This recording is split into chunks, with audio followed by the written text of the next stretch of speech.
இந்த நாளில நமக்காக வைத்திருக்கிற வார்த்தைகள் நம்ம கேட்போம். கரங்களை வைத்து ஜெபிக்கலாம். பரலோக பிதாவே, இந்த வார்த்தைகள் உண்மை உள்ளவைகள். இந்த வார்த்தையின் மூலமாக எங்களோடு கூட பேசுங்க, எங்களை உடைங்க, எங்களை உருவாக்குங்க. நீர் பொறுப்பேற்றுக் கொள்ளுங்க, என்னை மறைத்துக் கொள்ளுங்க. இயேசு கிறிஸ்துவின் நாமத்தினாலே வேண்டிக் கொள்கிறேன் பிதாவே, ஆமேன். Praise the Lord. இது ஜெபிக்கலாம் வாங்க என்ற சேனல். ஒருவேளை நீங்க புதிதாக இந்த சேனலுக்குள்ள வந்திருப்பீர்களானால் இந்த சேனலை நீங்க சப்ஸ்கிரைப் பண்ணிக்கொள்ளுமா நான் கேட்டுக்கொள்கிறேன். மிஸ் பண்ணாதீங்க. டெய்லியே இந்த சேனல்ல நல்ல வார்த்தைகளை பேசி போட்டுக் கொண்டிருக்கிறோம். நன்றி சார் ஏப்ரஹாம். இந்த நாளிலே உங்களோடு கூட சேர்ந்து ஜெபிக்கவும் ஆண்டவருடைய வார்த்தையை பகிர்ந்து கொள்ளவும் கர்த்தர் கொடுத்த கிருபைகளுக்காக நான் நன்றிகளை செலுத்துகிறேன். நாம் ஆண்டவரை நோக்கி இந்த நேரத்துல வார்த்தைகளை நாங்கள் கேட்க போகிறோம். உண்மையாக நல்லா ஜெபம் பண்ணிட்டு ஆண்டவர்கிட்ட கேட்கும் போது ஒவ்வொரு முறையும் ஒரு புதிதான வார்த்தைகளை கேட்கும் போது நான் உட்கார்ந்து நிறைய வேத வசனங்களை படிக்க ஆரம்பிப்பேன். ஸோ இன்னைக்கு பார்த்தீங்கன்னாக்கா பியூரிஃபிகேஷன், லைக் சுத்திகரித்துக் கொள்ளுங்கள். எதற்காக ஆண்டவரை நம்ம சுத்திகரித்துக் கொள்ள வேண்டும்? சுத்திகரித்துக் கொள்ளுங்கன்னு சொல்லும் போது நம்மளை கர்த்தர் நீ போ, கங்காக்கு போ, யமுனாக்கு போ, கங்கை, யமுனா, சரஸ்வதி, இன்னும் பல நதிகள் இருக்கிறதுல இமயமலைக்கு போ, இல்ல நீ வேற எங்கன்னா போன்னு சொல்லி ஆண்டவர் என்னைக்குமே நம்மளை சொன்னதே கிடையாது. எந்த இடத்துலயுமே நமக்கு கிடையாது, இந்த இடத்துல போயிட்டு நீங்க மூழ்கிட்டு வாங்குங்க அப்படின்னு சொல்லி. ஆனா இப்போ இந்த இடத்துல கர்த்தர் சொல்ற வார்த்தைகளா உன்னை சுத்திகரித்துக் கொள்ளுங்க. நிறைய அர்த்தங்கள் இருக்குது அதுல. இந்த சுத்திகரிப்பு என்று சொல்லும் போது பியூரிஃபிகேஷன், நம்மளை சுத்திகரித்துக் கொள்ளும் போது என்ன ஆண்டவர் நம்மோடு கூட பேச விரும்புகிறார்?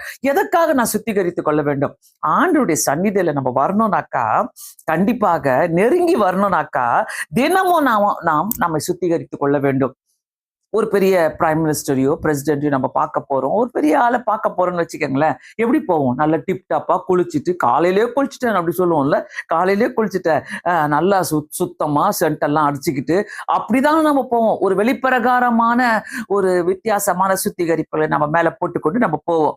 ஆனா இந்த இடத்துல கர்த்தர் நமக்கு சொல்றது என்னன்னா, சுத்திகரிப்புன்னு சொல்ற ஒரு வார்த்தை எடுத்துக்கொள்வோம். நான் நிறைய வசனங்களை இன்னைக்கு கொண்டு வந்திருக்கிறேன், பொறுமையோடு நம்ம கேட்டுக்கொள்வோம். யாக்கோபு 4வது அதிகாரம் 8வது வசனத்துல, தேவனிடத்தில் சேருங்கள், அப்போது அவர் உங்களிடத்தில் சேருவார். பாவிகளே உங்கள் கைகளை சுத்திகரியுங்கள், இருமனம் உள்ளவர்களே உங்கள் இருதயங்களை பரிசுத்தமாக்குங்கள். இந்த வார்த்தைக்கு மேல வேற ஏதாவது வார்த்தை இருக்குதுன்னு பார்த்தா நிறைய வார்த்தைகள் இருக்குது வேதத்துல. சுத்திகரியுங்கள். சோ என்ன நானே எப்படி சுத்திகரித்துக் கொள்ள முடியும்? நிறைய நேரங்களில நம்ம பண்ற வேலை என்னன்னாக்கா, இதெல்லாம் நம்ம யோசிக்கவே மாட்டோம். பல காரியங்களை யோசிக்கிறதே இல்லை. நானு பக்தி, நானு பைபிள் வாசிக்கிறேன், நானு ஜபம் பண்றேன், நானு ஆலயத்துக்கு போறேன். உள்ள கர்த்தர் என்னென்ன காரியங்களை சுத்திகரிப்பு கேட்கிறார் நம்ம கிட்ட. இதுல பாத்தீங்கன்னாக்கா தேவனிடத்தில் சேருங்கள். முதலாவது காரியமே தேவனிடத்தில் சேருங்கள். தேவனிடத்தில் சேருங்கள், அப்போது அவர் உங்களிடத்தில் சேருவார். தேவனிடத்தில் சேருங்கள். வேற வழியே கிடையாது. அதாவது அது நம்ம பிரச்சனையா இருக்கலாம், நம்மளுடைய வியாதியா இருக்கலாம், பண கஷ்டமா இருக்கலாம், சமாதானம் இல்லாத தன்மையா இருக்கலாம், தோல்வியா இருக்கலாம், குற்ற உணர்வுகளா இருக்கலாம். ஏதா இருந்தாலும் கடைசியில ஒரே வழி தேவனிடத்தில் சேருவதுதான். அதனால்தான் இந்த வசனம் தெளிவா சொல்கிறது, தேவனிடத்தில் சேருங்கள், தேவனிடத்தில் சேருங்க. இப்போ பார்த்து கொண்டிருக்கிற அத்தனை பேரும் நான் சொல்றேன், எங்களையும் சேர்த்து நான் சொல்றேன், தேவனிடத்தில் சேருவதற்கு எது தடையா இருக்கிறது? எது தடையா இருக்குது? என்னுடைய குற்றமா, என்னுடைய பாவமா, என்னுடைய தோல்வியா, என்னுடைய வியாதியா, என்னுடைய பிரச்சனையா, என்னுடைய சமாதானம் இல்லாத தன்மையா? ஏதா எடுத்தாலும் எதுலயோ ஒரு வலி இருக்குதுல்ல, அந்த வலியினால என்னால ஜெபிக்க முடியல, ஏதோ ஒரு பிரச்சனையால என்னால ஆண்டவர்கிட்ட கிட்டி போக முடியல. நல்லா எடுத்துக்கோங்களேன். சோ எப்படி நம்ம சுத்திகரித்துக் கொள்ள முடியும்? ஆண்டவர் கேட்கிறது, உங்களை சுத்திகரித்துக் கொள்ளுங்கள். சுத்திகரிப்பு என்றாலே எவ்ரிடே நம்மளை எப்படி நம்ம கிளீன் பண்ணி கொள்றோம், அதே மாதிரிதான் எவ்ரிடே ஒவ்வொரு நாளும் நம்மளை சுத்திகரித்துக் கொள்ள வேண்டும். இதுல சுத்திகரிப்பு, தேவனிடத்தில் சேருங்கள். தேவனிடத்துல சேர்றதுக்கு எது எனக்கு பிரச்சனை? அதை முன்னாடி யோசிக்கலாம். தேவனிடத்துல சேர்றதுக்கு, ஐயோ இன்னைக்கு எனக்கு மனசே சரியில்லை, நான் ஆண்டவர்கிட்ட சேர முடியாது அப்படி சொல்றோமா? இல்ல என் வியாதியினால ஆண்டவர்கிட்ட என்னால சேர முடியலன்னு சொல்றோமா? சிக்காயிட்டேன், அதனால ஜெபிக்கவே முடியல, ஜெப வாழ்க்கை இழந்துட்டேன், ரொம்ப பிரச்சனையா இருந்தது, அந்த பிரச்சனையினால நான் ஆண்டவர்கிட்ட போவே இல்லை, நான் ஜெபிக்கவே முடியல, இந்த மாதிரி எல்லாம் நான் சொல்லி கேள்விப்பட்டிருக்கிறேன். பண கஷ்டம் வந்துருச்சு, அதனால நான் ஆண்டவர்கிட்ட போக முடியல அப்படின்னு சொல்லியும் நிறைய பேர் பண கஷ்டம் வந்தா மட்டும் இல்ல, பணம் ஜாஸ்தியா வந்தாலும் ஆண்டவர்கிட்ட போக முடியாது, பண கஷ்டம் வந்தாலும் ஆண்டவர்கிட்ட போக முடியாது. இது எல்லாமே இருக்குது. சோ எதனால நானு தேவனிடத்துல சேர முடியவில்லை? ஏதோ ஒரு ரீசன் இருக்கும் பாருங்களேன். அந்த அந்த வார்த்தை மட்டும் தேவனிடத்தில் சேருங்கள், தேவனிடத்தில் சேருங்கள் சொல்லும் போது, அப்ப என்ன தடை? அங்கதான் நம்ம உட்கார்ந்து யோசிக்கணும் என்னுடைய சுத்திகரிப்புக்காக. அந்த சுத்திகரிப்பு எனக்குள்ள இல்லைனாக்கா நான் தேவனிடத்துல சேர முடியாது. ஆமென். சோ ஒவ்வொரு நாளும் எனக்கு சுத்திகரிப்பு வேணும். எனக்குள்ள சுத்திகரிப்பு இல்லைனாக்கா எனக்கு கர்த்தரிடத்துல போக முடியாது. ஏதோ பிளா பிளா பிளா பிளான்னு பண்ணிட்டு வந்த மாதிரி இருக்கும். ஆண்டவர்கிட்ட போயிட்டு நான் ஏதோ ஒண்ணு பேசிட்டு வந்த மாதிரி இருக்கும்.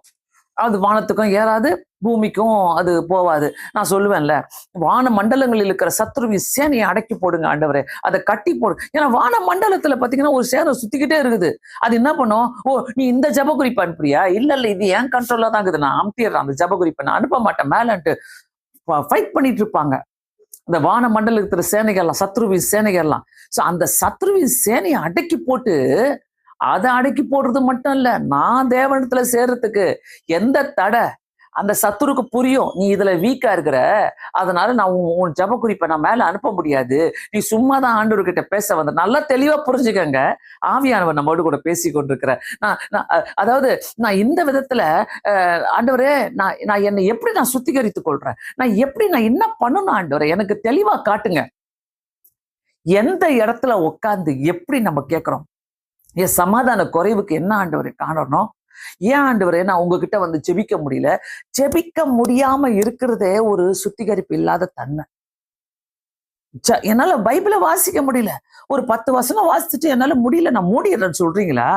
நம்மளுக்குள்ள ஏதோ ஒரு பாதரேஷன் இருந்துட்டே இருக்குது, நமக்குள்ள ஏதோ ஒரு வேண்டாத காரியங்கள் நடந்து கொண்டே இருக்கிறது. அதனால நமக்கு ஆண்டவரிடத்துல சேர முடியல. யார்கிட்டயோ போனோம்னாக்கா எவ்வளோ தெளிவா எவ்வளோ கிளீனா போறோம். அப்ப ஆண்டவர்கிட்ட நான் சேரணும்னாக்கா தேவனிடத்தில் சேருங்கள். தேவனிடத்துல சேரணும்னாக்கா நான் எவனை எப்படி பரிசுத்தப்படுத்தி நான் கொள்ள வேண்டும்? சோ ஒண்ணு ஒண்ணா யோசிக்கும் போது சில தோல்விகள், அதை யோசித்து யோசித்து யோசித்து 3 மாசம் 6 மாசம் அப்படியே போய்கிட்டே இருக்கும் நாட்கள். அதுல நம்மளுக்கு ஒரு தெளிவு வர வரைக்கும் அதை பத்தி யோசிச்சுக்கிட்டே இருப்போம். எந்த இடத்துல நான் இதை வச்சு நான் தொடங்குறேன், நான் முடிக்கும் போது பாருங்க சில காரியங்களை நான் இன்னும் உங்களுக்கு சொல்லுவேன், அது உங்களுக்கு பிரயோஜனமாக இருக்கும். எந்த இடத்துல நான் தேவனிடத்துல சேர முடியாம இருக்கிறது? அடுத்த வார்த்தை பாருங்க, அப்போது அவர் உங்களிடத்துல சேருவார். அப்போ நீங்க தேவனிடத்துல இந்த குறையெல்லாம் எடுத்து போட்டு சேர்றீங்கன்னாக்கா அப்போது அவர் உங்களிடத்துல சேருவார். அநேக நாட்களுக்கு முன்பாக, கிட்டத்தட்ட ஒரு ஒரு 25 வருஷங்களுக்கு முன்பாக எங்க வீட்டுல ஒரு புதுசா ஒரு ட்ரெண்ட் தொடங்குச்சு. அப்போ பிள்ளைங்கெல்லாம் ரொம்ப குட்டி குட்டி பிள்ளைங்க, மேபி ஒரு 5 வயசு, ஒரு 7 வயசு அப்படி இருந்திருக்கோம். அவங்கெல்லாம் குட்டி குட்டியா இருக்கும் போது நாங்க உட்காந்து சாப்பிட்டுட்டு ஜபெல்லாம் பண்ணுவோம். அதே நேரத்துல கடைசி ஒரு 10 மணிக்கு காமெடி டைம்னு ஒண்ணு வரும். அதை பார்த்துட்டு உட்காந்துட்டு இருப்போம். பசங்க சிரிப்பாங்க, எங்க மடியில படுத்துட்டு இருப்பாங்க. அப்படியே பார்த்துக்கிட்டு டிவியை பார்த்துக்கிட்டு அந்த காமெடி டைமை பார்த்துக்கிட்டு நாங்க ஒரே சிரிச்சுக்கிட்டு அப்படியே தூக்கத்துக்கு போவோம். ஒரு நாள் பார்த்துட்டே இருக்கிற ஆவியானவர் என்னோடு கூட பேசுறாரு. என்ன பேசினாருனாக்கா, நீ அதை மூடு, நீ அதை மூடு, நீ அதை பார்க்கக்கூடாது அப்படின்ட்டு கத்தரன்ட்ட ரொம்ப ஒரு தெளிவா என்கிட்ட ஒரு குரலை நான் கேட்கிறேன். அந்த நிமிஷம் மூடுன பாருங்க, அன்னிலிருந்து இன்னைக்கு வரைக்கும் எங்க வீட்டுல எந்த காமெடி டைமோ சீரியலோ சினிமாவோ ஓடவே ஓடாது. ஒடுக்கி வச்சேன், தள்ளி வச்சேன். ஏன்னா நான் அதுக்கப்புறம் நான் பாக்குற இன்னும் வல்லமையா கர்த்தரை எடுத்து உபயோகப்படுத்துறதை நான் உணர்ந்தேன், இன்னும் வல்லமையா. சோ சில நேரங்களில ஆண்டவரிடத்துல சேருங்கள் சொல்லும் போது சில தடைகளை நான் உணராம இருக்கிறேனாக்கா அது கர்த்தரிடத்துல என்னை கொண்டு போய் சேர்க்காது. என்ன மட்டும் இல்ல, என்னுடைய ஜப குறிப்புகளையும் கொண்டு போய் சேர்க்காது. என்னையா தடை இருக்குது? எதுதான் தடை? என்னுடைய வியாதியா, என்னுடைய சுகவீனமா, என்னுடைய பண பிரச்சனைகளா? பண பிரச்சனைன்னு சொல்லும் போது கஷ்டத்தை மட்டும் கிடையாது. அது பண பிரச்சனை, பணம் இருந்தாலும் பிரச்சனை, பணம் இல்லைனாலும் பிரச்சனை. அந்த பண பிரச்சனையா, இல்ல தோல்விகளா, சண்டைகளா, வீட்டுக்குள்ள சமாதானம், ஆண்டவர்கிட்ட என்னை கொண்டு போய் சேர்க்கறதுக்கு ஏதோ ஒண்ணு தடையா இருக்குது. ஏதோ ஒண்ணு என்ன தடையா என்னை கொண்டு வந்துட்டே இருக்குது. நான் அதை உணராத வரைக்கும் சுத்தமா விடுதலை கிடைக்காதுங்க. அவர் இடத்துல தேவனிடத்தில் சேருங்கள், அப்போது அவர் உங்களிடத்துல சேருவார். ரொம்ப தெளிவான ஒரு வசனம். இந்த வசனம் என்கிட்ட அதிகமா பேசிக்கிட்டே இருந்தது. சோ ஒவ்வொரு முறையும் நான் ஆண்டவர்கிட்ட போகும்போது, ஆண்டவரே எது உமக்கு பிரியம் இல்லையோ அதை நான் செய்யக்கூடாது, எது உமக்கு இஷ்டமோ நான் அதை தான் செய்யணும், அப்படித்தான் நான் ஜெபம் பண்ணுவேன். சோ அப்பொழுது அவர் உங்களிடத்துல சேருவார். கர்த்தர் என்னிடத்துல வர வேண்டும்னாக்கா, so I need to purify myself. என்னை சுத்திகரித்து கொள்ள வேண்டும். எனக்குள்ள அந்த சுத்திகரிப்பு இல்லைனாக்கா நான் எதுவுமே செய்ய முடியாது. அதான் சொல்ற, தேவனிடத்து சேருங்கள், அப்போது அவர் உங்களிடத்தில் சேருவார். பாவிகளே, உங்கள் கைகளை சுத்திகரியுங்கள், இருமனம் உள்ளவர்களே உங்கள் இருதயங்களை பரிசுத்தமாக்குங்கள். ஜெபிக்கலாமா வேணாவா, சர்ச்சுக்கு போலாமா வேணாவா, பைபிளை வாசிக்கலாமா வேணாவா, பக்தியர், அதாவது நிறைய ஆண்டவருக்கு கொடுக்க வேண்டிய ஸ்பேஸ உலகத்துக்கு கொடுத்து வச்சிருப்போம். நமக்கு அன்பா இருக்கிறவங்கள்ட்ட கொடுத்து வச்சிருப்போம். அந்த அன்புக்கு ஏங்க மாட்டோம். ஆனா அந்த உலகத்தின் அன்பை தேடி ஓடி யாரா இருந்தாலும் அதுல மூழ்கி நம்ம என்ன பண்ணுவோம், கர்த்தரிடத்துல சேராமல் இருப்போம். அப்ப நம்மளுக்கு ஏன் பிரச்சனைகள் வராது? அப்ப ஏன் நம்மளுக்கு குழப்பங்கள் வராது? அப்ப ஏன் நமக்கு ஆண்டவர் பேசியும் இல்ல எங்க அப்பா இதைதான் சொன்னாங்க, இல்ல எங்க அம்மா இதைதான் சொன்னாங்கன்னு சொல்லி, எங்க தாத்தா இதைதான் சொன்னாங்கன்னு சொல்லிட்டு பேசிட்டு இருப்போம் பாத்தீங்களா? தேவனத்துல சேரணும்னாக்கா அவருடைய பேச்சை நம்ம கேட்கும் போது கண்டிப்பா எல்லாமே தெளிவாக இருக்கும். சோ இன்னொரு சில காரியங்களை நான் பார்க்கலாம். சுத்திகரிப்பினுடைய பலனே தேவனோடு கூட தொடர்பு வச்சுக்கலாம். தேவனோடைய தொடர்பு தான் நமக்கு ரொம்ப முக்கியம். சோ தேவன் பேசுவாரு. சுத்திகரிப்புடைய பலன், நான் சுத்திகரிப்பு செஞ்சா எனக்கு என்ன பலன் உண்டு, அந்த பலன் தான் தேவன் என் கூட பேசுவாரு, தரிசனங்களை காட்டுவாரு, அவருடைய பிரசனத்தை நம்ம உணர முடியும். ஏன் சுத்திகரிப்பு அவசியம்? தேவன் பரிசுத்தம் உள்ளவர், எனவே நாமும் பரிசுத்தமுள்ளவர்களா இருக்க வேண்டும். இதெல்லாம் வேதத்துல நமக்கு இருக்கிறது. அதே மாதிரி பாத்தீங்களா, நம் பாவங்கள், கசப்புகள், உலக பிரகாரமான சிந்தனைகள், இது எல்லாமே ஒரு தடை என்று தேவனோடு கூட தொடர்பு வைத்துக் கொள்ள இதெல்லாம் ஒரு தடை. அதையும் நம்ம புரிந்து கொள்ள வேண்டும். இன்னொரு காரியம் பாத்தீங்கன்னா, தேவனுடைய கிருபையை பெற்றுக்கொள்ள, ஆசீர்வாதத்தை பெற்றுக்கொள்ள நான் சுத்திகரித்து கொள்ள வேண்டும். சோ நிறைய பேருக்கு தெரியுறதே இல்லை, அநேகருக்கு இதெல்லாம் தெரியுறதே கிடையாது. நான் கிறிஸ்டியன். சிலர்லாம் பாருங்க எங்கெங்க ஓடிட்டு வராங்க. வருஷத்துக்கு ஒரு தடவை நான் கங்கைக்கு போயிட்டு வரேன், யமுனாக்கு போயிட்டு வரேன், நான் இமயமலைக்கு போயிட்டு வரேன், இல்ல நான் ராமேஸ்வரம் போயிட்டு வரேன் சொல்லி போயிட்டு மூழ்கிட்டு மொட்டை அடிச்சிட்டு எல்லாம் வருவாங்க. கர்த்தர் நம்மள அப்படி செய்ய சொன்னாரா? இல்லையே, எதுவுமே கேட்கலையே. அதாவது அவரு அப்படியே ஒரு உண்மை உள்ள தெய்வங்க. உண்மை உள்ள தெய்வங்க. அவர் நம்ம கிட்ட கேட்கலாம், இருதயத்தின் உண்மையாதான் அவர் கேட்கிறாரு. இதெல்லாம் இழந்துட்டு, ஆண்டவரே என்ன தடை, என்னை சுத்திகரித்து கொள்ள என்ன தடை, நான் உங்ககிட்ட கிட்ட சேர்வதற்கு என்ன தடை, கேட்கறதுக்கு பயம் சிலருக்கெல்லாம். எங்க உணர்த்திடுவாரோ அப்படின்னு சொல்லிட்டு சில காரியங்களை நான் உங்களுக்கு எடுத்துக்காட்ட விரும்புறேன். ஆதியாகமம் 35வது அதிகாரம்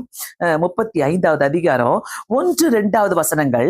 தேவன் யாக்கோபை நோக்கி, நீ எழுந்து பெத்தேலுக்கு போய் அங்கே குடியிருந்த உன் சகோதரனாகிய ஏசாவின் முகத்திற்கு விலகி ஓடி போகிற போது உனக்கு தரிசனமான தேவனுக்கு அங்கே ஒரு பலிபீடத்தை உண்டாக்கு என்றார். அப்போது யாக்கோபு தன் வீட்டாரையும் தன்னோடு கூட இருந்த மற்ற அனைவரையும் நோக்கி, உங்களிடத்தில் இருக்கிற அந்நிய தேவங்களை விலக்கி போட்டு உங்களை சுத்தம் பண்ணி கொண்டு உங்கள் வஸ்திரங்களை மாற்றுங்கள். கர்த்தர் ஆசீர்வதிக்கிறதுக்கு முன்னாடி யாக்கோபு கிட்ட ஒரு டிமாண்ட் வைக்கிறாரு. உன்னிடத்துல இருக்கிற அந்நிய தெய்வங்களை விலக்கி போட்டு உங்களை சுத்தம் பண்ணி கொள்ளுங்கள். சோ சுத்தம் பண்ணி கொள்றதுக்கு லிட்டரலா அந்நிய தெய்வங்களை நம்ம வணங்கி கொண்டு இருக்கிறது இல்ல, அந்நிய ஆண்டவருக்கு பிரியமில்லாத காரியங்களை மனசுக்குள்ள வச்சுக்கிட்டு ஆண்டவர்கிட்ட போயிட்டு, ஏசப்பா இதை செய்யுங்க, அதை செய்யுங்க, இதை கொடுங்க, அதை கொடுங்க, இப்படி செய்யுங்க, அப்படி செய்யுங்க. கர்த்தர் கேட்பாரோ? கேட்க மாட்டாரே. கொஞ்சம் யோசிக்கலாமா? ஆண்டவர் யாக்கோபுக்கு எதையோ செய்யணும்னு நினைக்கிறாரு.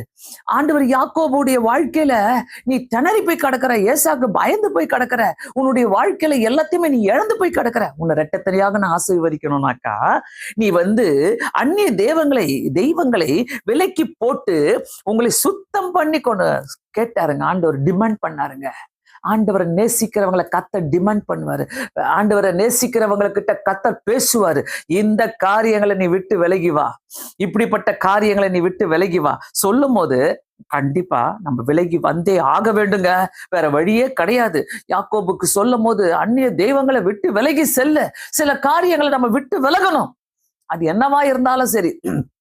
சிலர் கேட்பாங்க, ஏன் அவங்கெல்லாம் நல்லா தானே இருக்கிறாங்க, அவங்கெல்லாம் படைச்சதெல்லாம் சாப்பிட்றாங்களே, அவங்கெல்லாம் பொட்டு வச்சுக்கிறாங்களே, அவங்கெல்லாம் எல்லா கடவுளையும் கும்பிட்டுக்கிறாங்களே, அவங்கெல்லாம் எல்லாத்தையும் செஞ்சிருக்கிறாங்களே அப்படிலாம் கேட்பாங்க. இல்ல, நம்முடைய கர்த்தர் ஒரே ஒரு தேவாதி தேவன், ராஜாதி ராஜா, நமக்காக மரித்தவர், நமக்காக உயிர் தேர்ந்தவர், இன்னும் அவர் உயிர் தேர்ந்த தேவனாகவே இருக்கிற தேவனை கர்த்தர் சொல்றது, நீ விட்டு விலகு, சில காரியங்களை விட்டு விலகு.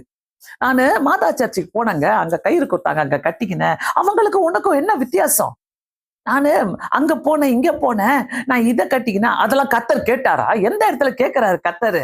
நீ நீ வந்து எனக்கு என் படத்தை வச்சு நீ வந்து பூ போட்டு டெய்லி பூ போட்டுறாங்க, டெய்லி வந்து எனக்கு டீ காஃபி வச்சிரு, டெய்லி வந்து நீ இதெல்லாம் எனக்கு செய்யுன்னு சொல்லி கேட்டாரா? இல்லையே. விட்டு விலகி, அதை விட்டு விலகி, நம்முடைய தேவன் வானத்திலிருந்து சத்தத்தோடு பேசுகிறவர். ஆகாருக்கு எப்படி பேசுறாரு ஆண்டவர்? தன்னுடைய குழந்தைக்கு தண்ணி இல்லைன்னு சொல்லும் போது ஆகாரேன்னு சொல்லி கூப்பிடுறாரு. அந்த இடத்துல கூப்பிடும் போது ஆண்டவர் உடனே பதில் அளிக்கிறாரு, அந்த இடத்துல தண்ணியை கொடுக்கிறாரு. பிரியமானவர்களே, இந்த இடத்துல அந்நிய தெய்வங்களை விட்டு விலகி உங்களை சுத்தம் பண்ணி கொண்டு, என்ன வார்த்தைகளினால ஆண்டவர் பேசுறாருங்க, எப்படிப்பட்ட வார்த்தைகளினால ஆண்டவர் பேசுறாரு பாருங்க. ஆண்டவர் பேசும்போது வித்தியாசமான வார்த்தைகள் நமக்கு கொடுத்து பேசுறாரு. விட்டு விலகு, எது மேல பிரியமாய் வைத்து ஒரு விக்கிரகமாக நம்ம வணங்கி கொண்டிருக்கிறோமோ, வணங்க தேவையில்ல, விக்கிரகமாக வைத்து கொண்டிருக்கிறோம்ல மனசுக்குள்ள எத்தனை காரியங்களை.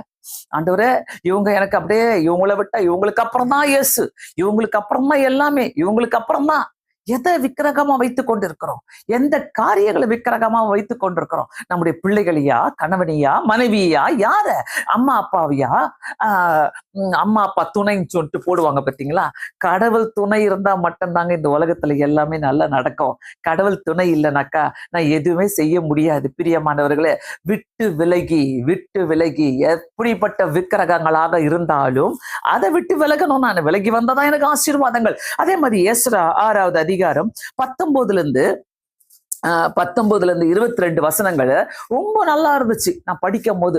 எஸ்ரா 6வது அதிகாரம் 19 இருந்து, சிறையிருப்பிலிருந்து வந்தவர்கள் 1ஆம் மாதம் 14ஆம் தேதியிலே பஸ்காவையும் ஆசாரியரும் லேவியரும் ஒருமனப்பட்டு தங்களை சுத்தம் பண்ணி கொண்டதனாலே எல்லோரும் சுத்தமாய் இருந்து சிறையிருப்பில் வந்தவர்கள் எல்லாருக்காகவும் ஆசாரியரான தங்கள் சகோதரருக்காகவும் தங்களுக்காகவும் பஸ்காவின் ஆட்டுக்குட்டிகளை அடித்தார்கள்.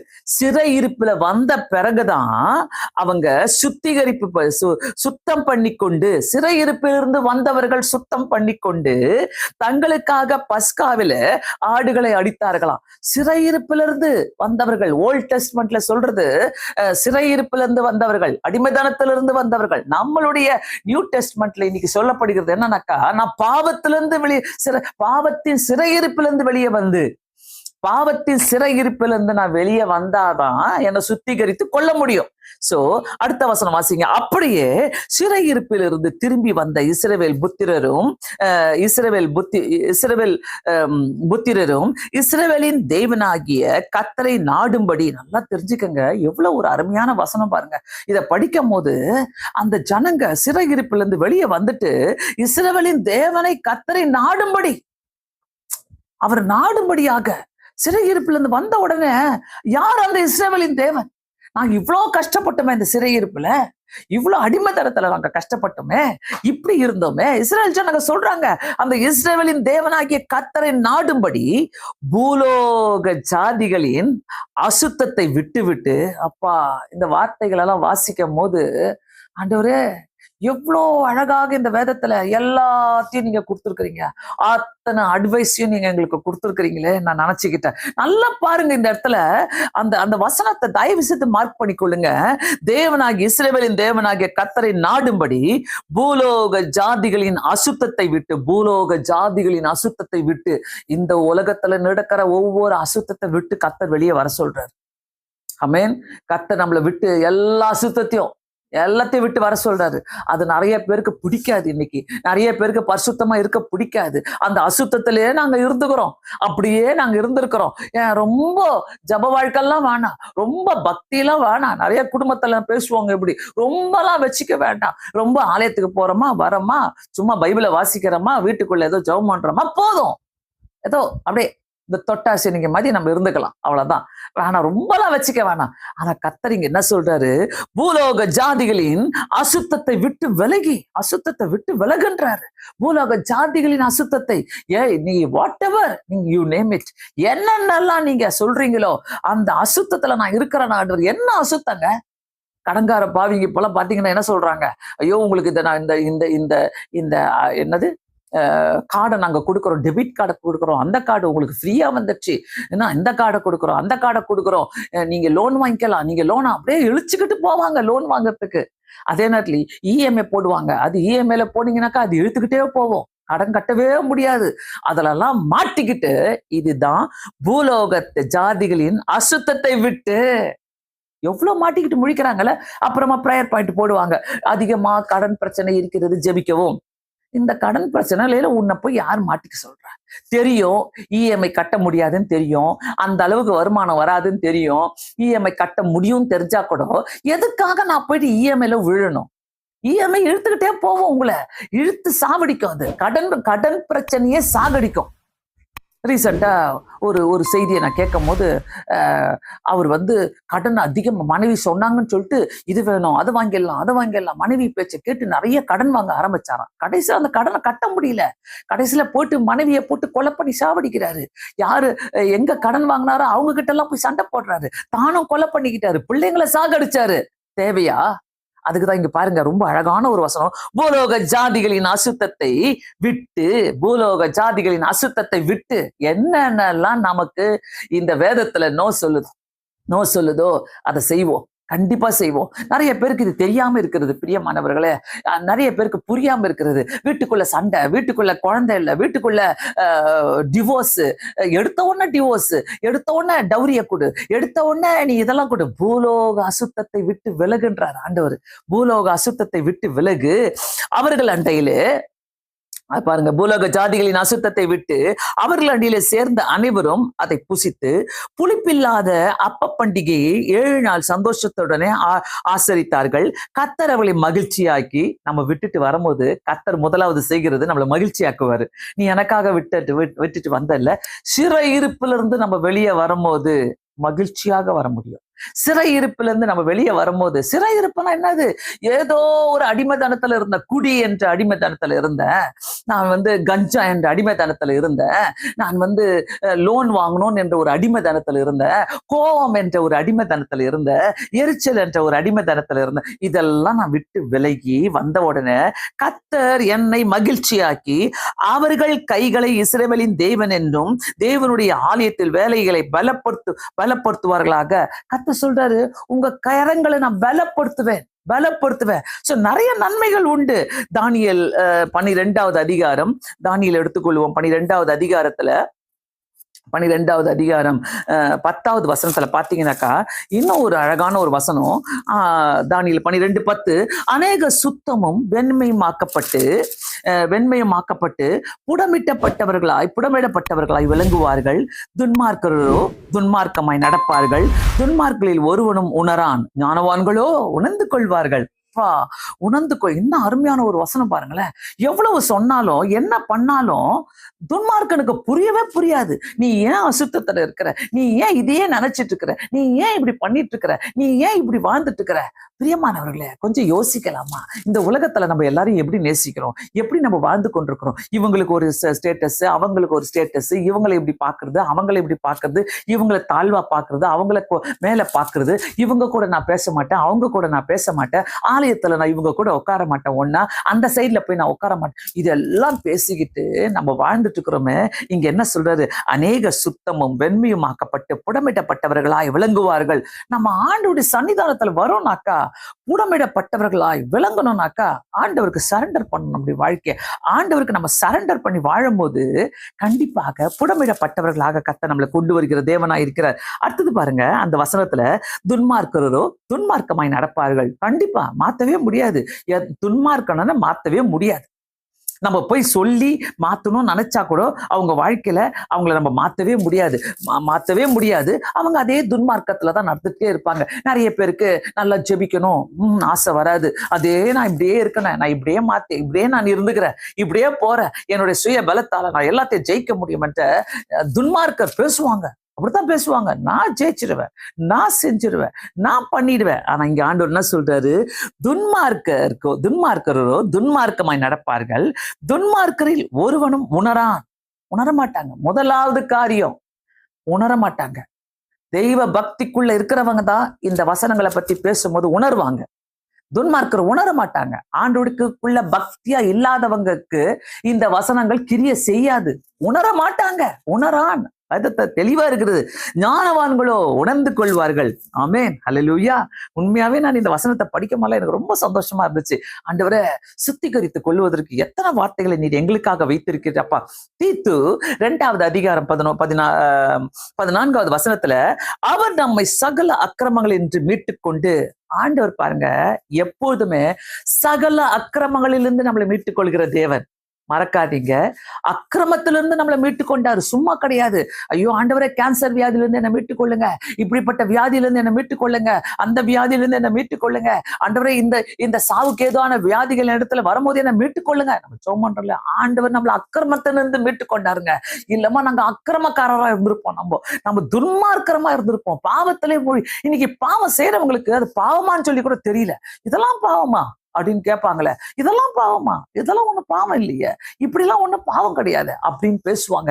ஏன்னா அவங்க கண்களை சாத்தான் குருடாக்கி வைத்திருக்கிறான். ஏன்னா துன்மார்க்கர் உணரான் என்று வேதத்துல சொல்லுகிற மாதிரி இந்த இடத்துல அவன் நம்மை சகல அக்கிரமங்கள் என்று மீட்டுக்கொண்டு தமக்குரிய சொந்த ஜனங்களாகவும்.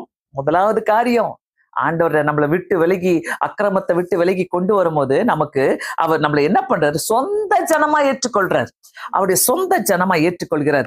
நற்கிரியைகளை செய்ய பக்தி வைராக்கியம் உள்ளவர்களாகவும். புரியுதா? ஆண்டவர் நம்மளை மீட்டு கொண்டதுக்கு அறிகுறிகளே அவர் நம்மளை சொந்த ஜனங்களா மாற்றிக்கொள்றாரு. பக்தி வைராக்கியம் உள்ளவர்களா மாற்றுகிறாரு. ஒரு பக்தி வைராக்கியம் உனக்குள்ள இருக்கு. பக்தி ஈஸிங்க, வைராக்கியம் கஷ்டம். பக்தி வைராக்கியம் கஷ்டம். பக்தியா யார் வேணா இருக்கலாம் உலகத்துல. நான் அடிக்கடி சொல்வேன், யார் வேணா பக்தியா இருக்கலாம். வெறுமையான பக்தி எல்லாம் இருக்குது. ஒரு 3 பட்டையை போட்டு போயிட்டா பக்தி, ஒரு பொட்டை வச்சுட்டு போயிட்டா ரொம்ப பக்தியா இருக்கிறாங்க, ஒரு சிலுவைய மாட்டிட்டு போயிட்டா ரொம்ப பக்தியா இருக்கிறாங்க, ஒரு கையில பைபிளை படிச்சுட்டு போயிட்டா ரொம்ப பக்தி, வெள்ளை புடவை கட்டிட்டு போயிட்டா பக்தியா இருக்கிறாங்க, பூ வைக்க மாட்டாங்களா அவங்க பக்தி, நகை போட மாட்டாங்களா அவங்க பக்தி. என்ன பக்தி வைராக்கியம்? என்ன? அடிமைத்தனத்திலிருந்து மீட்டு கொண்ட தேவன் நம்மளை சொந்த ஜனமாக ஏற்றுக்கொண்டு அடிமைத்தனத்திலிருந்து மீட்டெடுத்து பக்தி வைராக்கியமாக வைத்து, பக்தி வைராக்கியம் உள்ளவர்களாகவும் நம்மை சுத்திகரிக்கும்படி, அந்த வார்த்தை இருக்குது பாருங்க, நமக்காக தம்மை ஒப்பு கொடுத்தார். ஹல்லேலூயா. நமக்காக தம்மை ஒப்பு கொடுத்தார், நம்ம சுத்திகரித்துக் கொள்வதற்காக. பிரியமானவர்களே, இந்த காரியங்கள்லாம் கர்த்தர் நம்ம கிட்ட விசாரிக்கிற தேவனா இருக்க, நம்ம கேட்கிற தேவனா இருக்க, நம்மோடு கூட பேசுகிற தேவனா இருக்கிறார். நம்மளுடைய வாழ்க்கையில, இந்த வாழ்க்கையில நம்ம தெரிஞ்சுக்கணும். அதாவது நிறைய நேரங்களில நம்ம யோசிப்போம், நான் பைபிள் வாசிக்கிறேன், நான் சர்ச்சுக்கு போறேன், வர்ஷிப் பண்றேன், வர்ஷிப் டீம்ல இருக்கிறேன், மீடியா டீம்ல நான் இருக்கிறேன், எவ்வளவு ஊழியம் செய்யறேன், ஆனாலும் ஆண்டவரை உணர முடியலையே. ஏன்? இந்த கேள்வி இருக்குதா? நிறைய பேருக்கு இருக்குதுல்ல. எல்லாத்துலயுமே நான் பக்தியா இருக்கிறேன், எல்லாத்துலயுமே நான் சூப்பர் ஸ்டாரா இருக்கிறேன், எல்லாத்துலயும் நான் நல்லா இருக்கிறேன், ஆனா எனக்குள்ள ஒரு பக்தி வைராக்கியத்தை நான் உணர முடியலையே. நான் இந்த கேள்விகள் நிறைய பேருக்குள்ள எழும்பும்ல. கர்த்தர் உயர்வு, அதாவது கர்த்தர் நம்மளை ஒண்ணு புரிஞ்சுக்கங்க, நம்மள மீடியா டீம்ல இருக்கவோ, மியூசிக் டீம்ல இருக்கவோ, வர்ஷிப் டீம்ல இருக்கவோ, இல்ல சர்ச்சில் நீ ஒரு பெரிய ஒரு கமிட்டில இருக்கிறதுக்கோ அது அழைப்பு கிடையாதுங்க. அது அழைப்பு கிடையாது. ஆனா கர்த்தர் நம்மளுக்கு ஒரு உயர்வுக்காக நம்மளை அழைக்கிறார். தனிப்பட்ட முறையில அழைக்கிறார். உனக்கு நான் கொடுக்க போகிற உயர்வு வித்தியாசமான உயர்வா இருக்கும் என்று கர்த்தர் சொல்கிறார். அதுக்காக தான் யார கர்த்தர் உயர்வுக்காக அழைக்கிறாரோ அவங்கள கர்த்தர் சுத்திகரிப்பார். அவங்களை சுத்திகரித்து உடைத்து, எத்தனை முறை நீ அழுதாலும் சரி, எத்தனை முறை நம்ம பாடுபட்டாலும் சரி, நம்மளை உடைத்து, யாக்கோபை பார்த்து ஆண்டவர் சொல்றாருல, போ உன்னை சுற்றிலும் இருக்கிற எல்லா விக்கிரங்களிலும் தூக்கி போட்டு அதை உன்னை விட்டு விலக்குன்றார்ல, அந்த மாதிரிதான் இன்னைக்கு கர்த்தர் நம்மளை உயர்த்துவதற்காக உன்னை சுத்தி இருக்கிற அநேக விக்கிரகத்தின் ஆவிகளை நீ விட்டு விலகுன்றார் ஆண்டவர். நீ விட்டு விலகு. அங்க சொல்றாருல யாக்கோபுக்கு, நான் பார்த்து வாசித்து காட்டினேன். ஆதியாகமம் 35வது அதிகாரம் 2வது வசனத்துல, உன்னை சுற்றிலும் இருக்கிற அனைத்தையும் வேண்டாத காரியங்களை நீ தூக்கி போட்டு விட்டு விலகு. நம்முடைய வாழ்க்கையில கூட அநேக விக்கிரங்களை நம்ம வைத்து கொண்டிருக்கோம். அநேக விக்கிரங்களை நான் ஸ்டார்டிங்ல சொன்னேன். என்ன சொன்னேனாக்கா, அதாவது பிரச்சனை, வியாதிகள், கடன் பிரச்சனைகள், பண பிரச்சனைகள், சமாதானம் இல்ல, தோல்வி. ஆனா இன்னொரு சைடு பாத்தீங்கன்னாக்கா, நம்முடைய வாழ்க்கையில அநேக இப்படிப்பட்ட, எனக்கு பிடிச்சிருக்கு, எனக்கு இது பிடிச்சிருக்கு, நான் இதுக்கு அடிமை, நான் அதுக்கு அடிமை, நான் அவனுக்கு அடிமை, நான் அவளுக்கு அடிமை, இந்த வார்த்தையெல்லாம் பேசுறோம்ல, இது எல்லாமே ஒரு விக்கிரகத்தின் நம்மளை சுற்றி வைத்திருக்கிற விக்கிரகங்கள். ஐடலா வச்சிருக்க மாட்டோம், பட் நம்மளை சுத்தி வச்சிருக்கிற விக்கிரகங்கள். ஆண்டவரை விட எதை ரொம்ப முக்கியத்துவம் கொடுத்து நம்ம நேசிக்கிறோமோ, அதாவது எதை நம்ம ரொம்ப முக்கியத்துவம் கொடுத்து பார்க்கிறோமோ, அது எல்லாமே உங்க வாழ்க்கையில இருக்கிற விக்கிரகங்கள். சில காரியங்களை கர்த்தர் இன்னைக்கு சொல்றாரு, அதை விட்டு விலகு. எதை ஆண்டவரை விட, நம்மளை அடிமைத்தனத்திலிருந்து மீட்டு கொண்டவரை விட, நம்மை பிரித்தெடுத்தவர், நம்ம அடிமைத்தனத்திலிருந்து நம்ம விழுந்து கடந்தவங்களை பிரித்தெடுத்து கொண்டு வந்தவரை விட, எந்தெந்த காரியங்கள் நமக்கு இந்த இடத்துல ரொம்ப முக்கியத்துவம் கொடுத்து அந்த நம்ம வாழ்கிறோமோ, அதெல்லாம் நம்ம நேசிக்கிற விக்கிரகங்கள். நல்லா யோசித்துக்கங்க. இப்ப யோசிங்க. பிள்ளைக்கு சாப்பாடு கட்டிட்ட பிறகுதான் நான் ஜெபம் பண்ணுவேன். கணவனை அனுப்பிட்ட பிறகுதான் நான் ஜெபம் பண்ணுவேன். காலையில ஜெபம் பண்ணிட்டு இதெல்லாம் செய்யுங்க. விக்கிரகத்தின் ஆவிகளுக்குள்ள நம்ம போகக்கூடாது. முதலாவது தேவனுடைய ராஜ்யத்தின் நீதியை தேடுங்கள்ன்றார் ஆண்டவர். சோ இதெல்லாம் விட்டு விலகி வேண்டும். சில நேரங்களில இந்த நம்ம ஊர்ல எல்லாம் பாத்தீங்களா, கிரிக்கெட் பைத்தியம் இருப்பாங்கல்ல. கிரிக்கெட் அப்படியே வந்தாலே எதுவும் கிடையாது. பைபிள் வாசிக்க மாட்டாங்க, ஜெபம் பண்ண மாட்டாங்க. ஃபுட்பால் பைத்தியம், கிரிக்கெட் பால் பைத்தியம், மூவி பைத்தியம். அதாவது அப்புறம் பாத்தீங்கன்னா நிறைய இந்த இது டிவியில போய் கொண்டிருக்கிற இந்த கார்ட்டூன்ஸ் பைத்தியம். அதாவது பிள்ளைங்க மேல பைத்தியம், கணவன் மேல பைத்தியம், மனைவி மேல பைத்தியம், பெருமை. இது எல்லாமே கர்த்தர் என்ன சொல்றாரு, இதை விட்டு விலகி வா. கர்த்தர் மட்டும்தான் சொல்ல முடியுமா? கர்த்தர் மட்டும்தான். ஆண்டவரே, நீங்க மட்டும்தான். என் இருதயத்துல எந்த ஐடியாலும் கிடையாது ஏசப்பா, நீங்க மட்டும்தான் சொல்லும் போது, ஆண்டவர் யாக்கோபுடைய வாழ்க்கையில் ஆசீர்வதித்த மாதிரி யாக்கோபை கூப்பிட்டு, நீ இனி யாக்கோபு எனப்படாமல் இஸ்ரவேல் எனப்படுவான்னு சொல்லி ஆண்டவர் அழைத்து ஆசீர்வதிக்கிறாரு. பிரியமானவர்களே, உங்க சான்ஸ் விட்டுறாதீங்க. இந்த உலகத்துல நான் இப்படிதான் இருக்கணும், ஐயோ எங்க வீட்டுக்காரர் கோச்சிப்பாரு நான் இதெல்லாம் செய்யலனாக்கா, ஐயோ எங்க மனைவி கோச்சிப்பாங்க, ஐயோ என் பிள்ளைங்க கோச்சிப்பாங்க, என் சொந்த பந்தம் கோச்சிக்காங்க, ஐயோ எங்க அண்ணன் கோச்சிப்பாரு, எங்க அக்கா கோச்சிப்பாங்க, எங்க தம்பி கோச்சிப்பாங்க. இல்ல, ஃபர்ஸ்ட் ஆண்டவர். அவருக்கு முதலிடம் கொடுத்து பாருங்க. எத்தனை வசனங்களை நம்ம வாசித்தோம் இன்னைக்கு. அந்த வசனங்களை துன்மார்க்கர் மட்டும்தான் உணரான், ஞானவான்களோ சுதந்திரித்துக் கொள்வார்கள். சோ என்னை சுற்றில இருக்கிற எந்த ஐடலா இருந்தாலும் சரி, என்னை நான் நேசிக்கிறதா இருக்கட்டும், ஆண்டவரே நான் ரொம்ப முக்கியத்துவம் கொடுத்து வாழ்றனோ, எந்த காரியமா இருக்கட்டும், நான் விட்டுறேன் ஏசப்பா, உமக்கு நான் முக்கியத்துவம் கொடுக்குறேன் ஆண்டவரை சொல்லி நம்ம ஜெபிக்கும் போது கர்த்தர் நம்மளை மாற்ற வல்லவரா இருக்கிறார். கண்டிப்பாக இந்த மாதிரி சுத்திகரிப்புகளை கர்த்தர் நம்முடைய வாழ்க்கையில எதிர்பார்க்கிறார். நம்ம அனைவரும் கண்களை மூடி ஜெபிக்கலாமா?